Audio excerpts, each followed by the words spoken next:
Now, as most people know, I was way back in the day part of the furry fandom. And then I got tired of the whole anything goes mentality, and I hoofed it for the door, no pun intended. But every once in a while, I take a look back at the fandom just to see if anything has improved, and invariably nothing has. In fact, it might be worse today than in the days that I was involved. And the reason for this, as should be no surprise, is the increasing liberalization of our society. So I have to ask, are the problems in furry fandom intrinsic to the fandom itself, or are they symptomatic of a larger societal problem? And I found a video asking if furry fandom is better split, and I think the better question is, should furry fandom keep appealing to fanatics and the mentally deranged? So let's take a look. I browse Twitter every day, and it seems like every day that I run into some of the most vile extremist views I've ever seen. What surprises me is that, since I mostly follow furries, a lot of this is coming from furries. Well, if they come from the left, you will, because Twitter is a liberal shithole. They purposely censor conservative voices in favor of far left extremism. So unfortunately, this is no surprise at all. But hey, good job, Jack. The furry community has, for me, been a place where I forget about real life issues and just talk about roleplay and others as my character. And honestly, there's nothing at all wrong with that. Now, you have to remember that I've been role-playing for a really long time. I mean, I started playing Chainmail in the early 70s and D&D as soon as it was released. There is nothing at all wrong with role-playing, so long as you don't take it too seriously and you understand the limits between fantasy and reality. And that's really where far too many people in furry fandom lose their way. But it isn't really that anymore. There are people now who want to ruin your reputation by finding some piece of dirt on you that makes you seem like a villain. Well, that's the regressive left for you, isn't it? That's been part of their playbook for decades. It wasn't quite as bad back when I was involved, but yes, there were people who, if you said something they didn't like, they were perfectly willing to dox you and try to get you fired from your job because they were incapable of debating you on the merits of your arguments. It seems that some things never change. People dig into your past, looking for anything even slightly incriminating you've said across the dozens of forums you've been a part of. They look at who your friends are, or even simply people you've had conversations with, and condemn you for it. And that's because most of the fandom are political extremists. It's an unfortunate reality that furry fandom, both today and in the past, tends to draw in the far left extremists. If there's anywhere worse than being a conservative atheist like I am, it's being a conservative furry. Trust me, I can certainly identify, which is one of the reasons I gave up on furry fandom decades ago. And the sad part is, people buy into this. It isn't just the political extremists who hate you. It's most of the fandom. I want to say that it wasn't always like this. I want to believe that the furry fandom, even 5 years ago, wasn't a place where your political affiliation mattered. But you'd be wrong. Now, I have no idea what it's actually like on the inside of furry fandom today, because I haven't been involved since the early 90s. But I can say from personal experience that even back then, trying to be a conservative within the halls of furry fandom was really difficult. But honestly, maybe it was. The fandom has always been very liberal.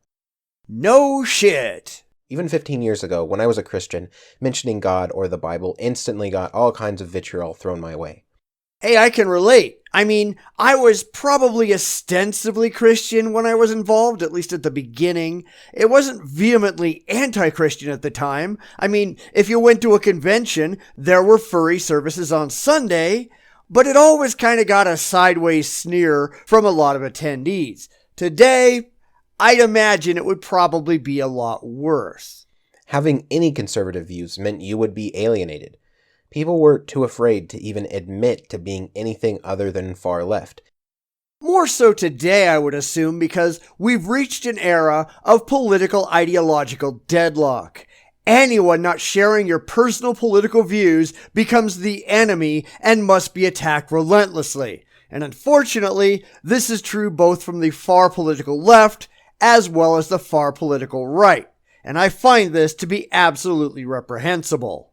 If you didn't follow all the PC rules, you'd be banned from public forums. You'd have to find people and talk to them in private messages to avoid being ostracized by the community. I never really experienced that exactly, but certainly you would be called a lot of names for not going along with the anything goes mentality that has always pervaded furry fandom. And maybe it was because back in the dial-up BBS days, they just didn't have the technical sophistication to be able to block other posters and the like. Maybe they would have done so and hidden in their safe spaces if they could have.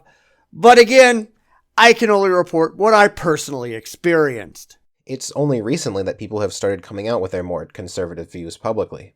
Mostly, I'd assume, as a backlash against radical leftism, plus having a conservative president in office probably doesn't hurt either. 2016 was a pretty obvious referendum against the political left, with liberal candidates losing governorships, mayoral positions, and representative elections across the nation. It wasn't just Trump. Since Obama's election, liberals have been losing power by the thousands across the country. So we have to ask ourselves, is this what we want the furry community to be? Do we want this divide? And if we don't, is there any way to fix the gap that's already there? As with any argument, there are two sides to this, and neither one is completely unreasonable. It isn't when I was involved, and since it was clear way back then that this is what the furry community was going to be, I went elsewhere. You have to recognize a lost cause, and furry fandom was then, and it still seems like it is today. Learn to pick your battles. Surprisingly, a lot of people think the community would be better off split. For one, it kind of legitimizes furry as a hobby or lifestyle. Now, I have to stop you right there, because no matter who wants it to be, furry is not a lifestyle. And as I said previously with the D&D argument, you have to know the difference between fantasy and reality. And unfortunately, there are far too many people in furry fandom who have no clue where the boundaries are. There are people who seriously think that they are anthropomorphic animals. People will remember that I've told the story of the guy who really thought he was a massive fire-breathing red dragon, only our puny human minds couldn't perceive his true glory, so we all saw him as a pathetic loser with no friends. And I'm sure that most fandoms have similar problems. They turn into retreats for social misfits. But Furry was special. If people outside the community see that the political divide inside is just as deep as outside, we stop becoming weirdo 30-year-old children who dress up in animal costumes and become real people in their eyes. Probably not. Now, I have nothing against people dressing up in fursuits, again if they recognize that this is an interest and not a lifestyle, but anything that you do that's weird is going to be seen that way by the general public at large. It just is. And it isn't only a problem for furry. Comic book fans used to be looked at the same way. And it wasn't too long ago that people who read science fiction or fantasy had the same problem. Anything that's different tends to be looked at with suspicion. Of course, back when I was involved, a lot of us wanted furry to become a mainstream interest. It was an era where Animaniacs was widely watched by adults, maybe with the curtains drawn, but it still had a huge adult audience. We wanted anthropomorphics to become acceptable in the mainstream in movies and on TV. Unfortunately, following the shit that furry fandom became, that never happened. If there is this divide, and we don't have to be afraid of speaking our minds about issues, no matter what they are, we have more to talk about outside the community.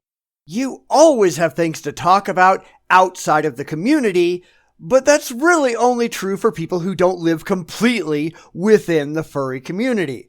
And that's why it's important to have diverse interests, such that every person you interact with doesn't share one specific interest with you. But as people start to become fanatical, That's not really the case, is it? Furry becomes something about you and not just the thing that defines you. Not really. Not when that's all you have in your life. You really need to be able to step away from furry or any other interest when it becomes too much. If your entire social circle revolves around a single interest, then you have a vested interest in maintaining those relationships because you've got no other options. You can't just go anywhere else if you haven't cultivated any other interests. And along with that, maybe 2 furry groups is what we need, because once you are in your group of like-minded people, everyone is going to be more friendly and accepting of you, which is what the furry community is supposed to be about in the first place.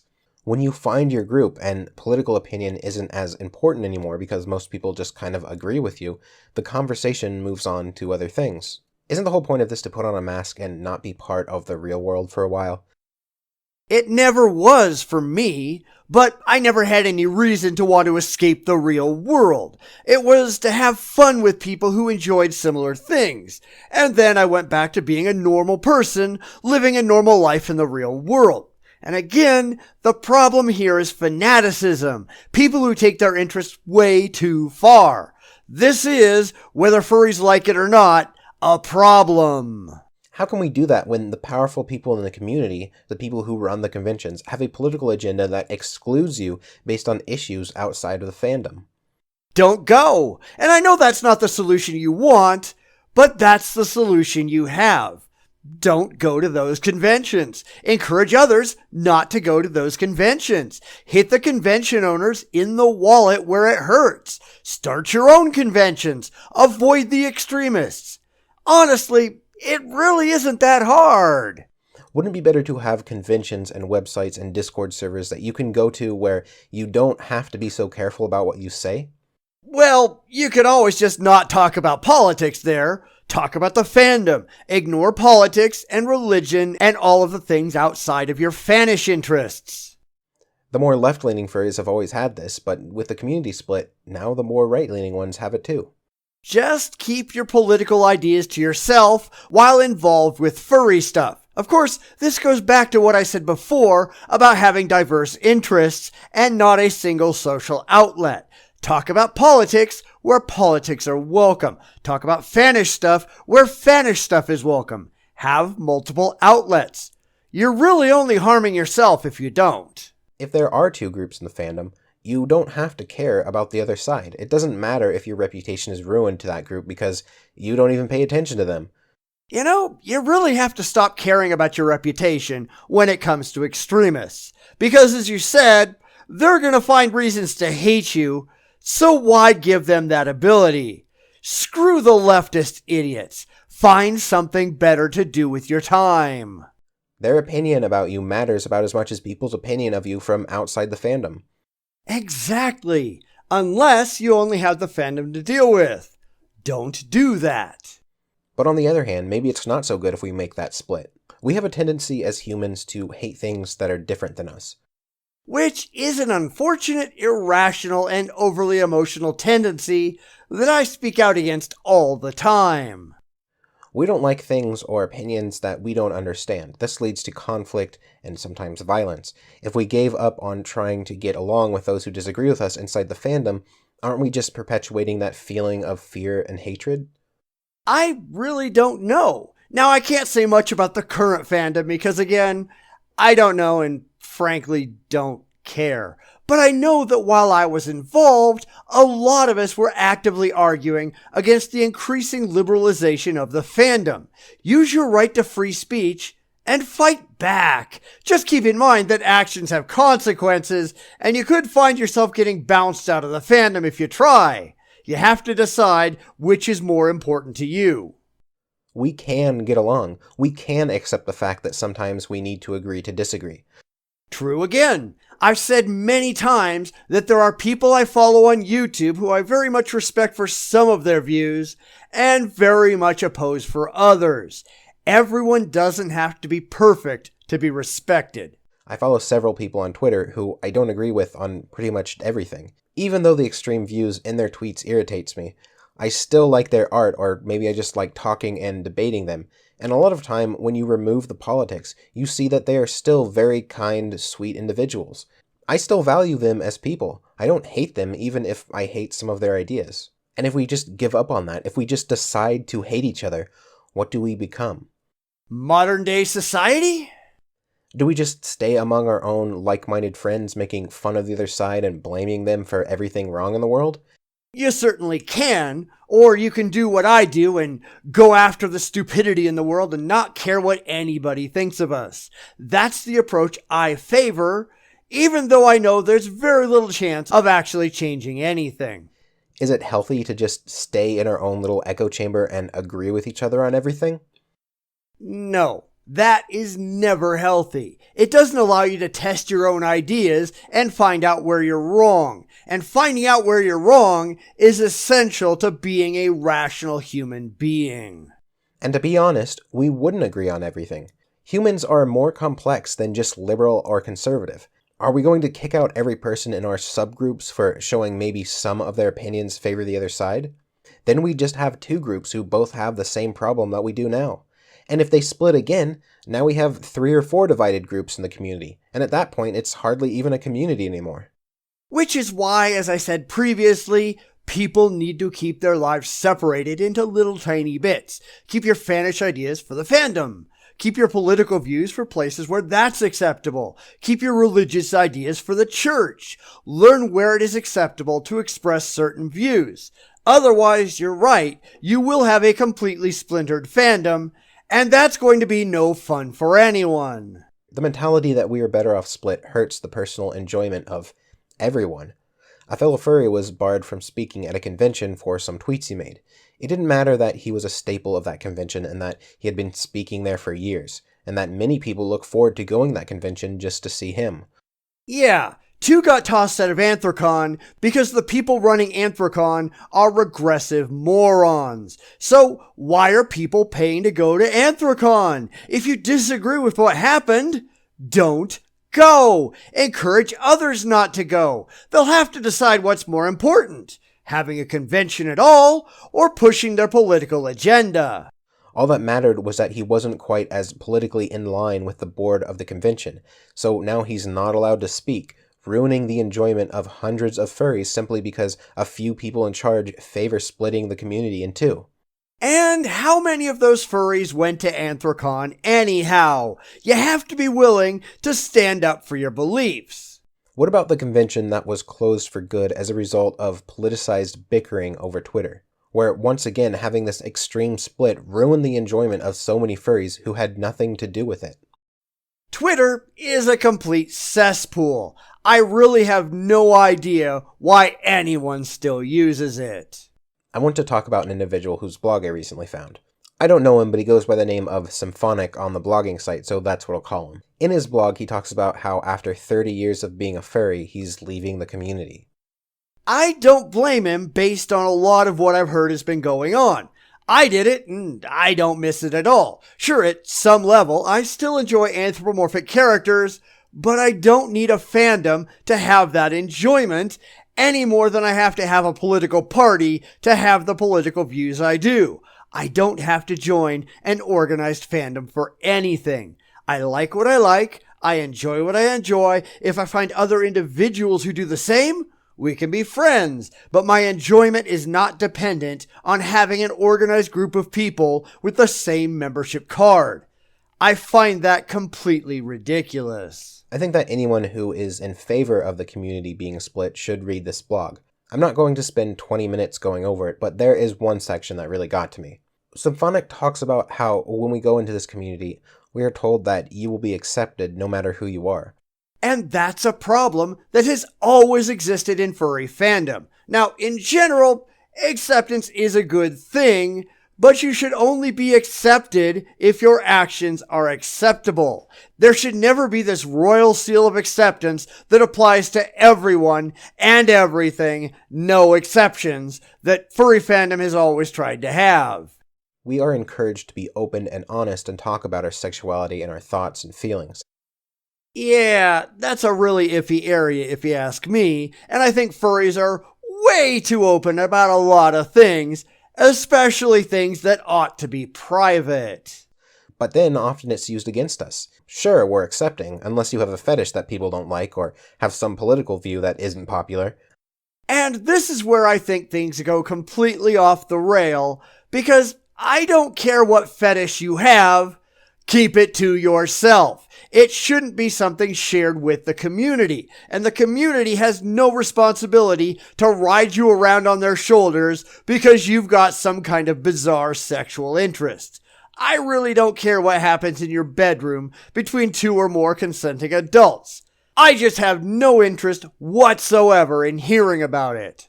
And God forbid you post that publicly anywhere because it'll be used for years to shame and destroy your name. Like it or not, actions have consequences. Now, I'm not saying that you ought to be destroyed because you post something publicly, but maybe you ought to think carefully about what personal information you're putting out there, especially information that any rational person realizes ought to be private. It's so sad to see a longtime furry lose his faith in the community and leave. As one who did exactly that, no it isn't. Now yes, I think the furry fandom is a complete shit pile, again, when I was there, but you seem to be saying the same thing.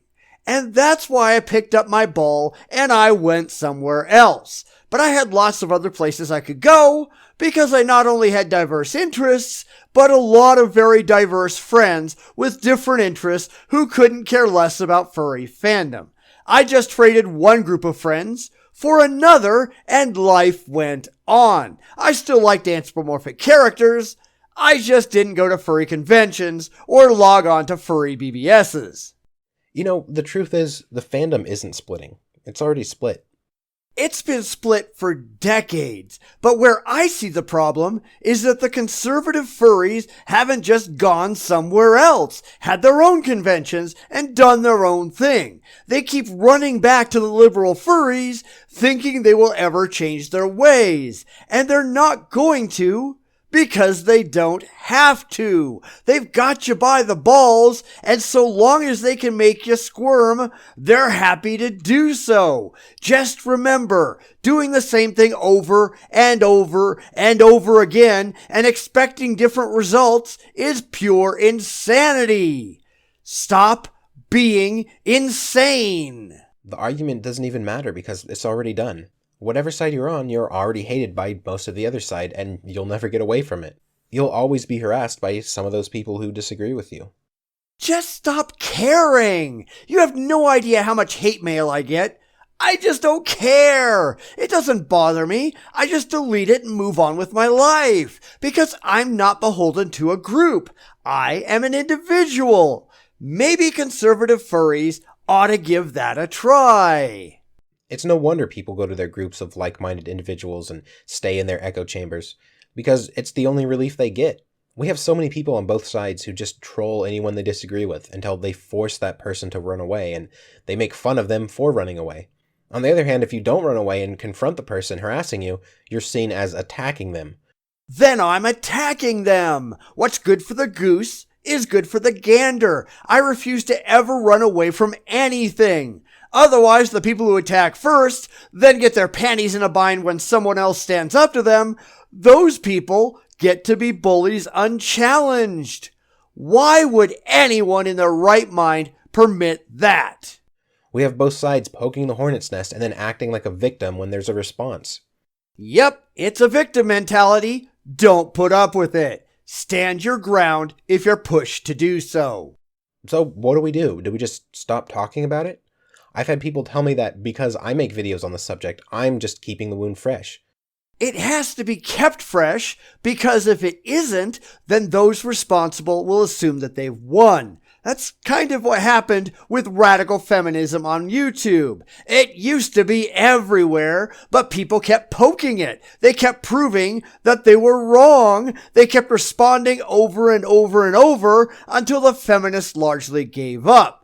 Sure, you can find some regressive feminist content on YouTube today, but it's nowhere as much as what we saw just a couple of years ago. The extreme left learned that they didn't control the narrative. They couldn't preach from their ivory towers without response, and the responses showed they had no idea what the hell they were talking about. So they stopped.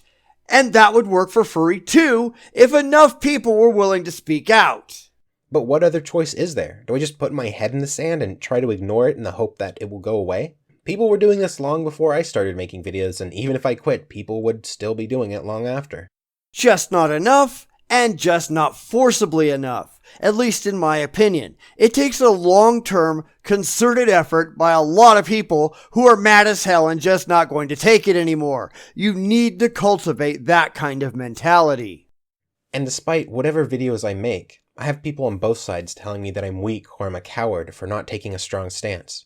As if it's somehow a bad thing to not fall into extremism.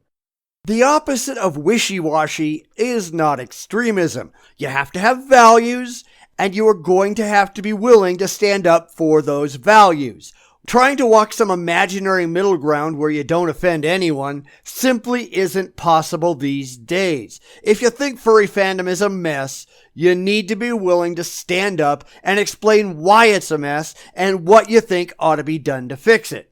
And that doesn't go just for a fandom, that goes for everything. This country is a disaster, and I'm doing my small part to explain what's wrong and how I think it ought to be fixed. I don't pretend for a second that anyone's going to pay any attention, but I refuse to stop speaking out. If you're confused about what to believe or feel like you don't have enough information to make a stance either way, I have a message for you. It's okay. If you don't have enough information, get it! Go looking, because it's really not okay to wallow in your own ignorance and pretend you're too stupid to know what's going on. That's why the extremes get so much power, because the moderates are unwilling to stand up and demand that they stop their absurdity. Don't listen to them. Don't let them pressure you into fighting for something you don't even believe in. When they call you a coward for not hating those you disagree with, tell them this. It takes no courage to be angry. It takes no courage to do nothing. What takes courage is standing up for your convictions, and if you have no convictions, if you just don't care, there's something seriously wrong with that too. And maybe if we do that and stop being pressured into hating our political opponents, we can fix this.